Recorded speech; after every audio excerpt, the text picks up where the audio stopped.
As we are in the midst of the fourth industrial revolution, knowledge is no longer the sole commodity needed for success. Rather, the next generation of leaders must be able to form valuable relationships, make connections with those who surround them, build their problem-solving and adaptability skills in order to create solutions and drive innovation forward. This morning, MRES Bongabon would like to share with you the 21st century research competencies.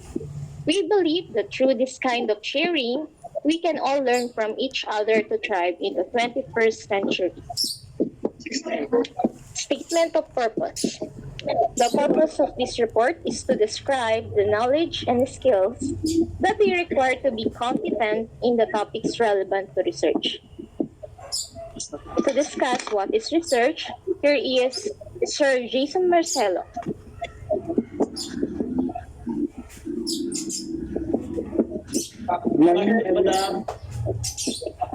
Hello, Sir Jason. Thank you, Paula. Good morning, everyone. Morning. Morning po. Good morning, sir. Good morning po. To discuss what is research, research is a process of systematic inquiry that entails collection of data, documentation of critical information and analysis, and interpretation of that information. So, research is a systematic inquiry. It is systematic because it is a process of open clear steps that lead to conclusions.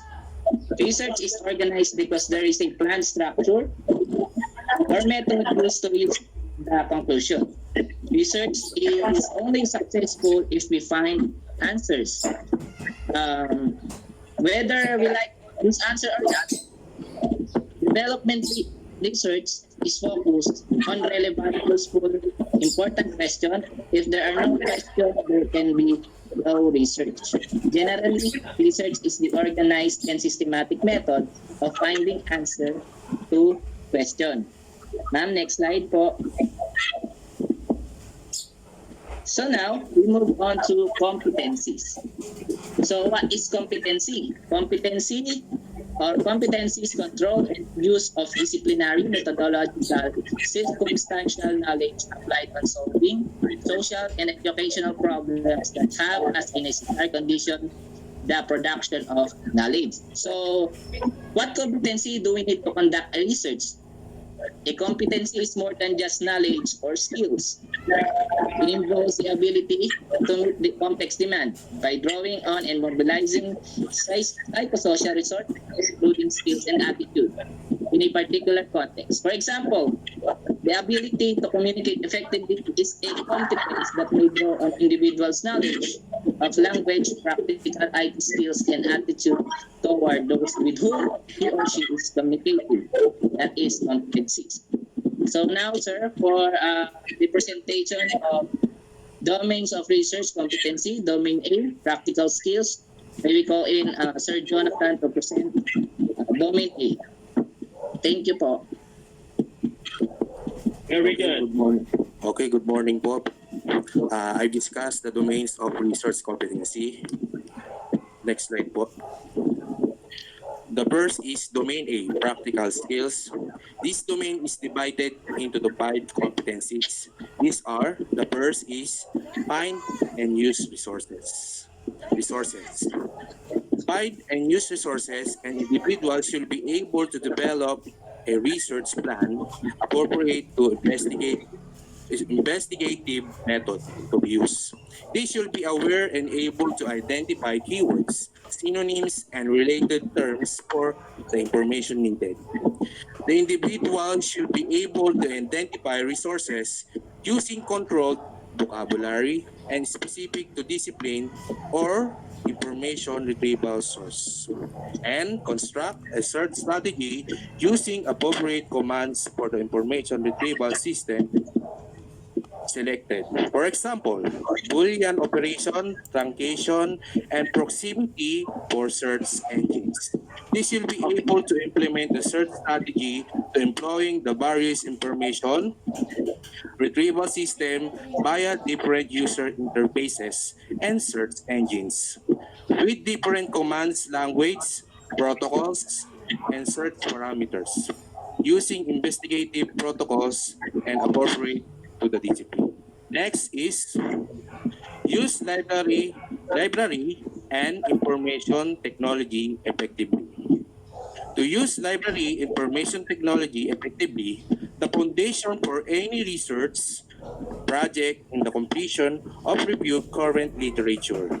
In order to develop the review, an individual should understand why it is important and why it is needed. They should be either know how to access, store, critique, and synthesize the literature, or be able to direct researchers to individuals with capabilities to undertake such a review. An individual should be able to select the most appropriate investigative methods or information retrieval systems for accessing the required information, either by constructing and implementing well-designed search strategies for accessing the required information. To retrieve the information online, in person using a variety of methods, they should be able to refine search strategies if necessary and subsequently extract, record, and manage the information collected, including the sources. To discuss the next third competency under the domain A, practical skills, the next presenter is Mr. Rogelio Ramos Jr. Okay. Well done. Hello, sir. Good morning po. Yes, good morning. You may go ahead. To discuss the three domains, domain A, practical skills. First, recognize and know when to use primary and secondary resources, observe and record behavior, demonstrate basic computer competency. So first, recognize and know when you use primary and secondary resources. Data can obtain from either primary or secondary sources. That former provides original data containing first-hand knowledge about the subject. The latter a commentary or analysis of a primary source. A researcher should be able to classify and distinguish between the data resources or sources, as well as recognizing the strength and limitations of the two categories.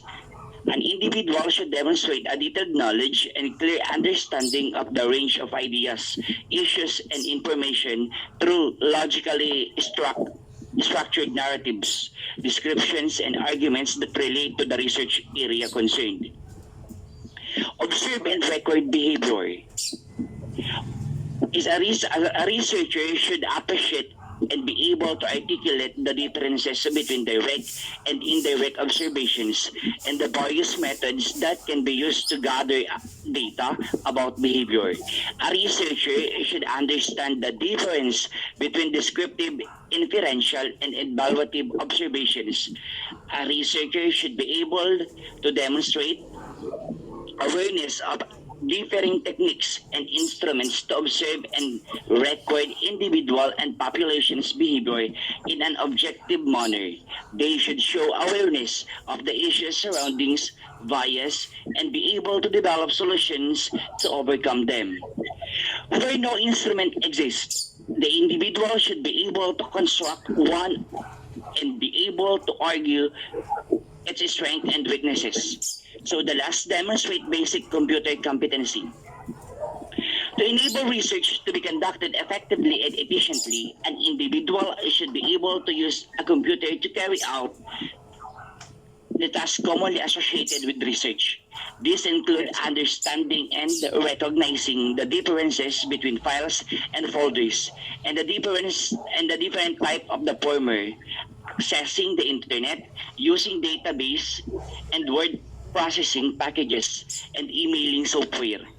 To demonstrate basic computer literacy, individuals should be able to initiate a file, operate word processing software, understand how to gain access to the web, and demonstrate command of the basic skills needed to perform simple online data retrieval and manipulated operation and the key statistical packages.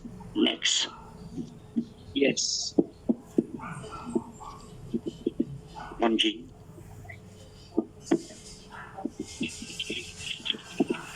Good morning, everyone. Good morning, Sir Mario. Good morning, Ma'am Jane. Go ahead. Our presenter for Domain B, which is problem solving, thinking, and communication skills. This domain is divided into 5 competencies that deal with the individual's ability to critique, communicate, and identify shortfalls in existing information. They are the ability to understand the differences between subjective and objective information. Next is problem solving. Problem solving is the ability to identify, define, and analyze problems, to create solutions, and evaluate them, and to choose the best solution for a particular context. Problem solving imaginative and innovative thinking to find new ways to approach a problem, analytical skills to examine the consequences of a particular solution, and reasoning skills to weigh one solution against another.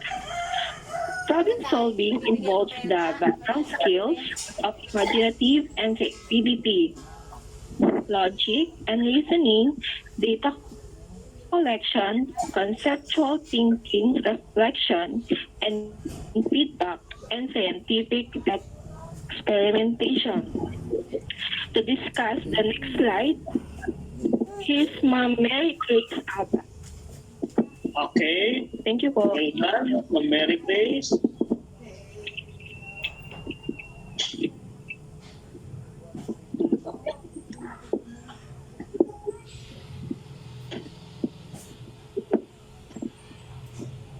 Hello, Ma'am Mary Grace.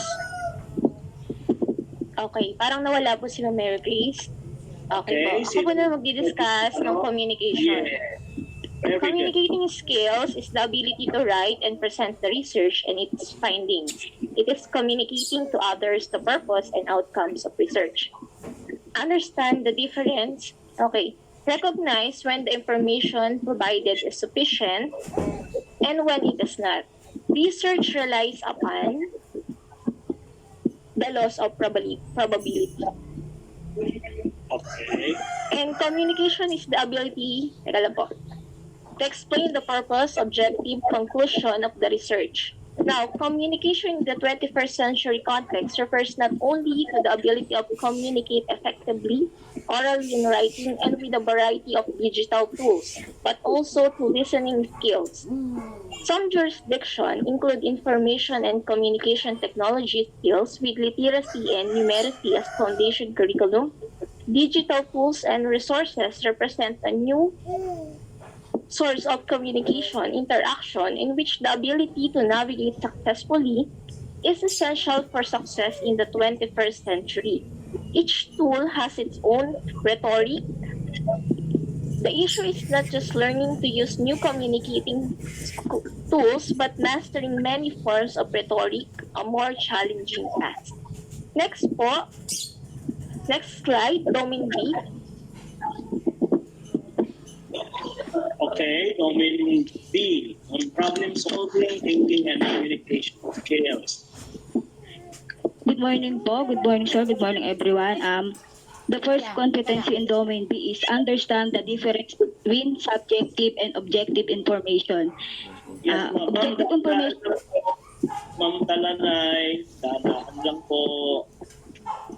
Okay, go ahead po. Okay po, sir. First po is understand the difference between subjective and objective information. Objective information consists of complete, valid, unbiased, or valid data, whereas subjective information is biased and either provides an incomplete or merely a viewpoint or opinion. A researcher should be able to appreciate the differences and to define criteria that could be used to distinguish between the two. Be able to identify, distinguish, and critique the differences in the qualities of various sources of data. They should be aware of and understand the strengths and weaknesses of the classifications used to rank scientific journals. Second po is recognize when the information provided is sufficient and when it is not. Research relies upon the extent to which observed occurrences arise through chance or not. The process involved in any Excuse me rely po, upon excuse me. Ma'am, sorry po for disrupting you. May I request that those who are not presenting, please kindly off your microphone. Please. Ma'am Geraldine, paki-off nyo muna po. Ma'am Julaida, pasensya na. I disrupt you. Nakikiusap po ako sa mga hindi po magsasalita. Paki-off nyo muna po ang inyong mga sound. Ma'am Geraldine, paki-off muna po. Thank you. Ma'am Julaida Talana, you may go ahead. Okay po, ulitin ko po yung pangalawa. Recognize when information provided is sufficient and when it is not. Research relies upon the laws of probability to determine the extent to which observed occurrences arise through chance or not. The process involved in any analysis rely upon the null hypothesis and consequently proof is always limited. The researcher should be always articulate why the level of proof has been determined to be sufficient, which will vary according to circumstances, and how this can be assessed using statistical methods. Next domain po will be discussed by Ma'am Apple.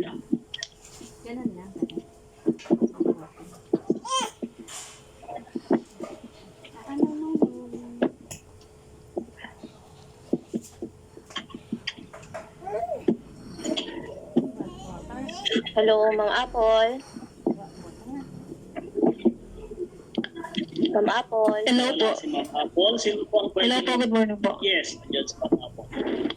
Yes, On for domain B po. Okay. Problem solving, thinking, and communication skills. Use oral and written communication po to express ideas effectively, ma'am.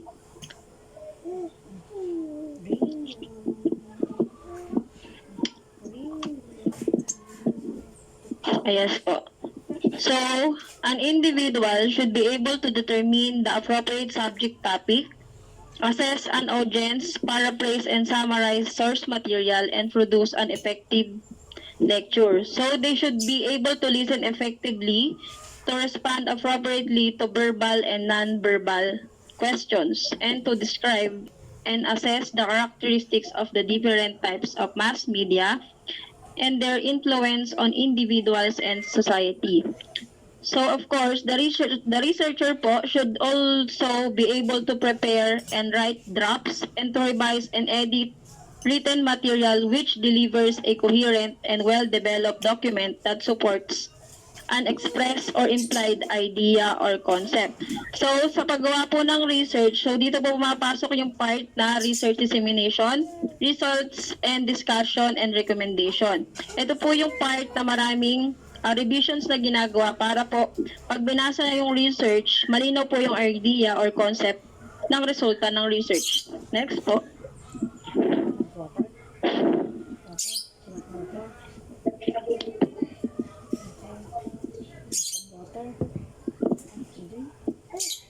Next.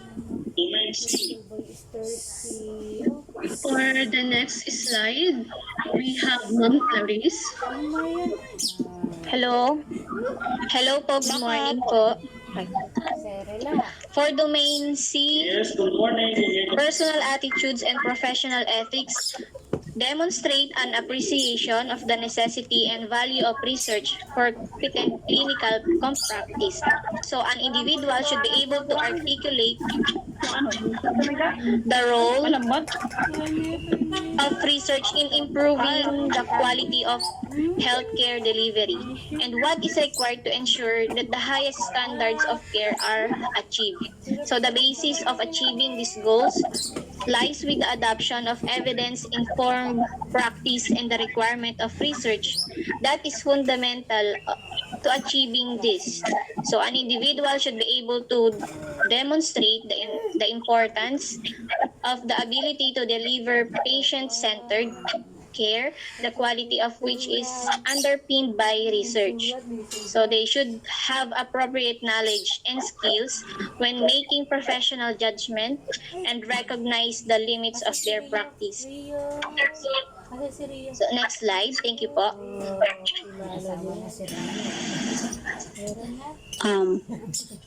The next slide is domain C, personal attitudes and professional ethics. Demonstrate an appreciation of the necessity and the value of research for competent clinical practice.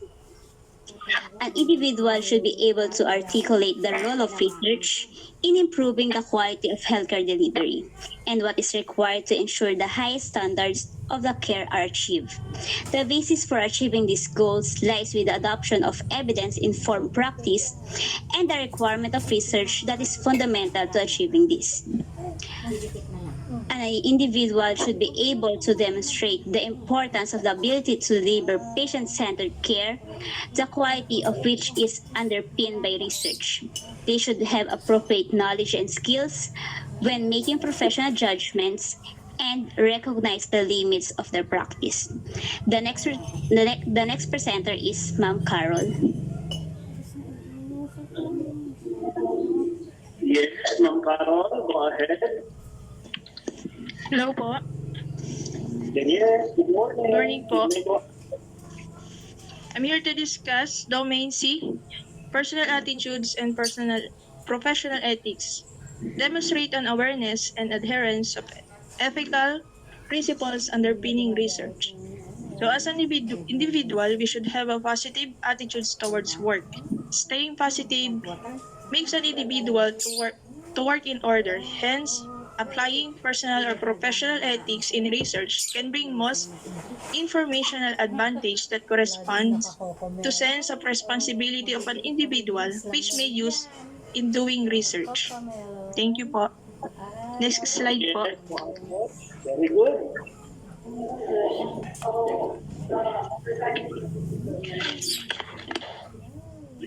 Yes. Good morning. Next presenter, please. Next presenter. Hello. Good morning po. Good morning po. Meron po Ma'am Jollibee. Andyan po si Ma'am. Actually, Ma'am Geraldine is left. So for Domain C, we have the personal attitudes and professional ethics. So that is the design and implement research studies that evaluate clinical practice and service delivery.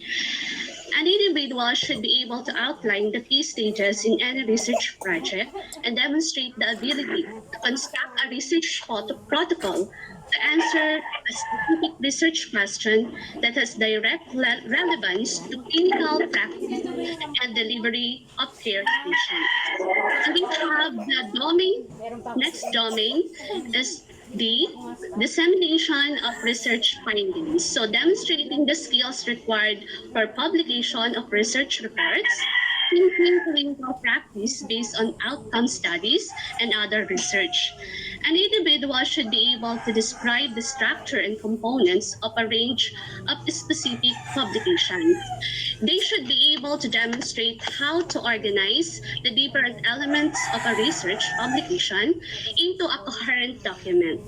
The individual should be aware of different formats that are used in journals and the resources of information that exist to help in the submission process. An individual should be able to demonstrate the importance of responding quickly to change and show an understanding of the barriers and facilitators to change that arise from research findings. They should be able to articulate reasons and drivers for making change that could include changes in culture, values, and skills.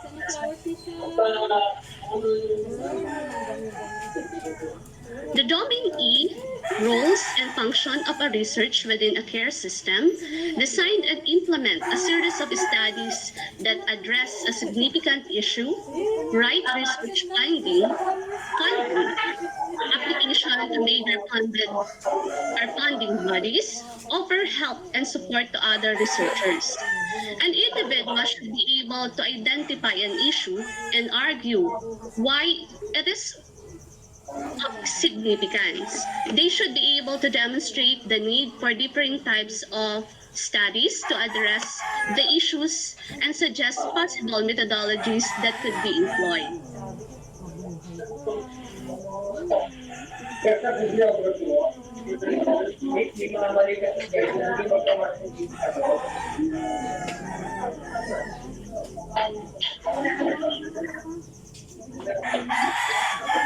An individual should be able to write and help to support the development and submission of protocols and proposal.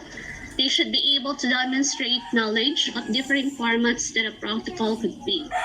The individual should have knowledge of the major funding bodies which funding could be obtained. And the individual should be able to demonstrate an ability to plan work, schedules, and delegate, as well as an ability to coach and counsel and keep work focused on the project. They should also be aware of the various styles of supervision and understand the principle of sound supervision and motivation technique and their application in the work environment. So that is the domain D and E. Thank you, sir. So for now, hoping that you cope with our presentation despite of the unstable connection. Now it is the time for the Q&A. Okay. Hello? Hello everyone, you can ask some question or clarification in our presentation. Okay, since there's no question about the presentation, let's end our session today. Hello? Yes, sir. Since there's no question, that ends our discussion for today. Any question? If you have a question, put that in the chat box, and then the group will answer later. For today, that lessen our burden. Anyway, all the mentors are very good and they did well. Okay? One more thing, sir. Okay. So I don't want to give you agony. That ends our discussion for today. Any question?